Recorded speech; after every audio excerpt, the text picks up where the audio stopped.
నమస్తే ప్రస్తుతం మనం ఉస్మానియా ఆర్ట్స్ కాలేజ్ ముందు ఉన్నాము. మనతో పాటు కాంగ్రెస్ పార్టీ అధికార ప్రతినిధి చెనగాని దయాకర్ ఉన్నారు. సో కేంద్ర మంత్రులైనటువంటి బండి సంజయ్, కిషన్ రెడ్డిల దిష్టిబొమ్మ దగ్ధము, అదేవిధంగా వారికి వ్యతిరేకంగా నిరసనలు తెలియజేస్తూ ఉన్నారు. ప్రధాన కారణం ఏంటో తెలుసుకునేటువంటి ప్రయత్నం. దయాకర్ గారు, ఎందుకు కేంద్ర మంత్రులు కిషన్ రెడ్డి అదేవిధంగా బండి సంజయ్ల దిష్టిబొమ్మలు దగడం ఎందుకు, ఈ నిరసన ఎందుకు? అంటే కేంద్రం నుంచి నిన్నగాక మొన్న ప్రవేశపెట్టిన బడ్జెట్లో తెలంగాణకు నిధులు ఇవ్వకుండా ఇవాళ ఒక వివక్షత చూశారు కాబట్టి దాన్ని మేము నిరసన వ్యక్తం చేసినాం. కిషన్ రెడ్డి, బండి సంజయ్లకు తెలంగాణలో తిరిగి అర్హత లేదు. ఈ దద్దమ్మ మంత్రులు తెలంగాణ ఆత్మగౌరవాన్ని కేసీఆర్ మన ఎవరు మోడీ దగ్గర తాకట్టు పెట్టి మోకరిల్లినటువంటి వీళ్లకు తెలంగాణ తిరిగి అర్హత లేదు. అరే తెలంగాణకు పక్క రాష్ట్రంలో అమరావతికి ఇస్తారు, అస్సాంకి ఇస్తారు, బీహార్కి ఇస్తారు. తెలంగాణ రాష్ట్రం ఏం పాపం చేసుకురండి? తెలంగాణ ప్రజల పట్ల, తెలంగాణ రాష్ట్రం పట్ల ముమ్మాటికి నరేంద్ర మోడీ విషం కక్కుతా ఉన్నారు. ఆ విషం కక్కే ఉన్నటువంటి పరిస్థితుల్లో వీళ్ళు ఒత్తాసు పలుకుతూ ఉన్నారు. వీళ్ళకి తెలంగాణ తిరిగి అర్హత లేదు. తెలంగాణకు తీసుకురావాల్సిన నిధుల విషయంలో వీళ్ళకి బాధ్యత లేదా అంటా ఉన్నాను నేను. ఎందుకు వివక్షత? సంవత్సరాల తరబడి ఇవాళ పాలమూరు రంగారెడ్డికి ఎందుకు మీరు జాతీయ హోదా కల్పించరు? ఎందుకు బయారం ఉక్కుగాని మీకు ఎందుకు పట్టదు? ఇవాళ అనేక ఉన్నటువంటి కేంద్రీయ విశ్వవిద్యాలయాల్లో తీసుకురావాల్సిన బాధ్యత మీకు లేదా? ఇండియన్ ఇన్స్టిట్యూట్ ఆఫ్ మేనేజ్మెంట్ అన్ని రాష్ట్రాల్లో ఉంటుంది, ఎందుకు మరి తెలంగాణలో ఏర్పాటు చేయరు? ఇవాళ 2000 కేవలం బీజేపీ 8 మంది ఎంపీలే కాదు, కాంగ్రెస్ కూడా 8 మంది ఎంపీలను తెలంగాణ రాష్ట్ర ప్రజలు ఇచ్చారు.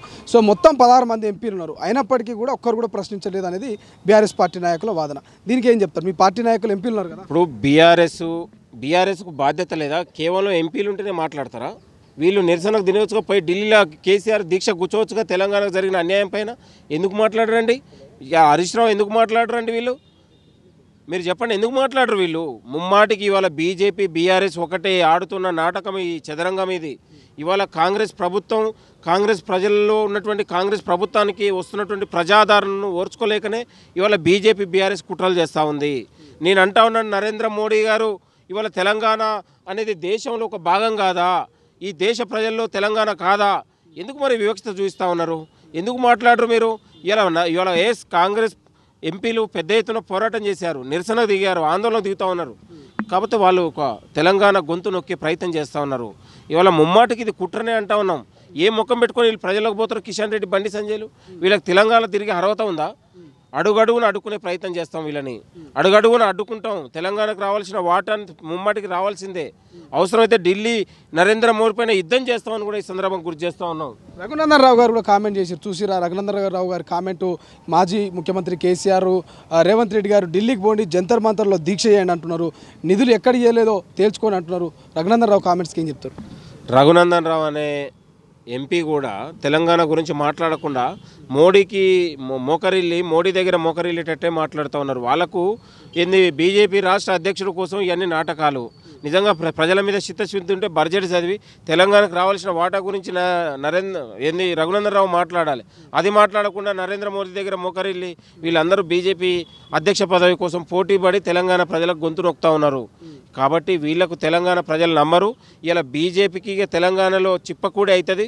మీరు చూడండి, ఎక్కడ కూడా బీజేపీ పార్టీకి ఇక్కడ కూడా పాలించే అర్హత కూడా ఉండదు, కుప్పగూలిపోతుంది. మీరు చూడండి, తెలంగాణలో కాదు దేశవ్యాప్తంగా కూడా అదే పరిస్థితి వస్తుంది. కుర్చీ కోసం జరిగిన బడ్జెట్ లాగానే ఉంది. ఇవాళ చంద్రబాబు నాయుడు గారు అమిత్ షాకు వాళ్ళని సమ్మతించడానికి ఇచ్చినటువంటి బడ్జెట్ లాగానే ఉంది తప్ప దేశ ప్రజల ఆకలి తీర్చడానికో దేశ ప్రజల అభివృద్ధి చేయడానికో కాదు. కేవలం నరేంద్ర మోడీ కుర్చీ కోసం జరిగిన బడ్జెట్ లాగానే ఉంది. కాబట్టి ఇది కుర్చీ బడ్జెట్ లాగానే భావించాలని కోరుతా ఉన్నాం. ఇవాళ ఆదాని అంబానీలకు దోచిపెట్టే బడ్జెట్ లాగా ఉంది తప్ప ఇవాళ ఏందండి? సెల్ ఫోన్లకు, ఛార్జింగ్లకు అయ్యండి ప్రజల ఆకలి తీర్చేయి. ఇవాళ విద్య కావాలి, వైద్యం కావాలి, ఇలా ప్రభుత్వ పేద పిల్లలకు విశ్వవిద్యాలయాలు కావాలి, బడ్జెట్ కావాలి, వాళ్ళకు ఉన్నటువంటి నిధులు కావాలి, నియామకాలు కావాలంటే ఇలా సెల్ ఫోన్లు అంటాడు, లేదా ఛార్జింగ్ అంటారు. ఏందండి దానికి? సెల్ ఫోన్ల గురించా ఇవాళ ప్రజలు కొట్లాడేది? అసలైన తొలి వెలుగు. ఫాలో వాట్సాప్ @తొలి వెలుగు official.